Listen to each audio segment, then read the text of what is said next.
Assalamualaikum warahmatullahi wabarakatuh. Berjumpa lagi bersama saya Arin Naran, tetap di podcast pertanyaan dan obrolan seputar dunia kesehatan.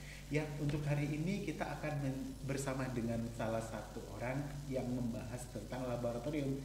Ya, selamat datang Ibu Latifah. Ya, selamat Ibu datang. Latifah sebagai staf di laboratorium ya. Koordinator laboratorium. Koordinator ya. Oke. Ya, sekarang kita langsung aja tanya ke Ibu Latifahnya langsung. Untuk laboratorium ini sebenarnya pendidikan jenjangnya apa aja sih untuk bisa bekerja di laboratorium? Nah, Bang Ari, di laboratorium itu kita sebenarnya ada bermacam-macam profesi. Di laboratorium itu kita punya dokter sama kita punya analis laboratorium. Untuk dokter itu kita punya ada dokter spesialis patologi klinik, ada dokter spesialis patologi anatomi, ada dokter spesialis mikrobiologi. Itu bekerja di labor.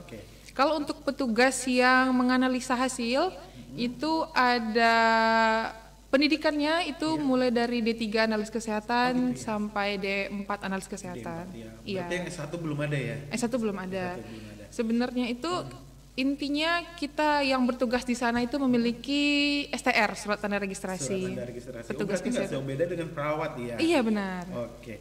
Kalau laboratorium itu kan selama ini saya taunya itu kan hanya memeriksa darah ya, atau cairan tubuh. Selain itu ada nggak pemeriksaan lain yang bisa dilakukan di laboratorium? Nah, banyak Bang Ari. Banyak ya? Iya.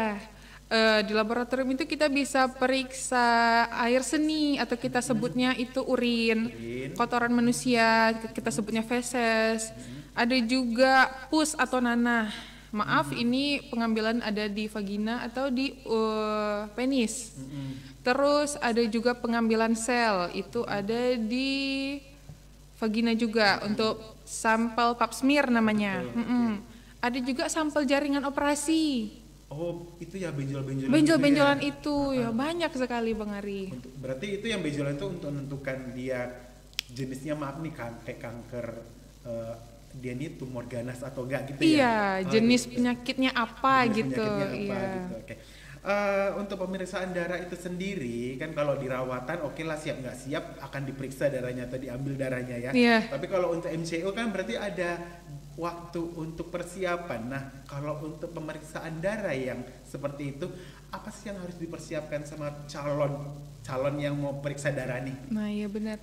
Jadi sebelum pemeriksaan darah ada perlakuan khusus. Ini perlakuan khusus ini untuk 2 jenis pemeriksaan. Jadi ada namanya pemeriksaan glukosa darah puasa, ada pemeriksaan kolesterol. Oh gitu. Iya, jadi pemeriksaan gula darah ini atau glukosa kita itu mewajibkan pasien puasa 8 sampai 10 jam. 8 sampai 10 jam. Iya, pasien harus sabar. Oh gitu. Terus pemeriksaan kolesterol malah lebih lama lagi. Itu pasien puasa 10 sampai 12 jam. Oh gitu. Jadi banyak persepsi di masyarakat nih Bang Ari, kalau pemeriksaan kolesterol tuh nggak perlu puasa. Padahal puasanya harus lebih lama daripada yang pemeriksaan glukosa gitu. Gini, kalau untuk pemeriksaan tadi kan tercatat itu harus puasa dulu. Nah, kita taunya puasanya puasa Ramadan nih gitu. Sama nggak dengan puasa Ramadan gitu? Sama sih sebenarnya. Cuman bedanya jamnya aja. Biar pasiennya itu nggak terlalu berat menjalankan puasa, kita itu batasin makan itu malam jam 9 malam atau jam 8 malam udah stop. Pagi-pagi Bapak atau Ibu sudah bisa ke labor. Patokannya 10 jam sampai 12 jam gitu. Hitung aja makan terakhirnya. Boleh kok. Sama perlakuannya kayak puasa Ramadan, boleh makan besar sebelum itu. Kalau minum air putih gitu? Nggak apa-apa, tapi iya, air putih itu 0 kalori. Nah, jadi khusus untuk puasa, itu puasa makan dan minuman manis. Oh, gitu. Air putih boleh. Berarti air putih boleh ya? Boleh. Bedanya sama puasa Ramadan ya. Puasa Ramadan benar, air putih walaupun itu seperti apa juga sejernih apa tetap nggak boleh minum ya. Iya. Oke, untuk pendonor darah ini ya, cerita soal donor darah. Sebagai pendonor itu harusnya seperti apa kriterianya? Kriteria pendonor itu secara visual kita lihat itu harus sehat jasmani dan rohani. Siap mental juga, nggak takut jarum. Iya. Jadi kalau untuk pendonor ya sehat lah.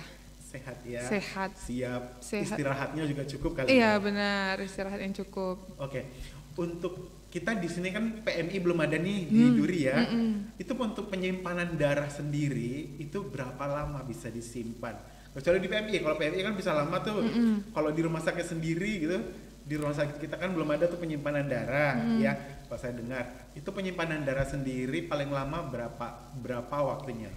Jadi penyimpanan darah yang ada di rumah sakit kita itu kita bisa simpan 2 jenis darah. Yang satu itu darah lengkap namanya atau whole blood. Itu bisa kita simpan seminggu.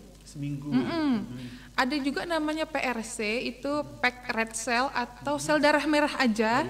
Itu bisa kita simpan sebenarnya 1 minggu bisa.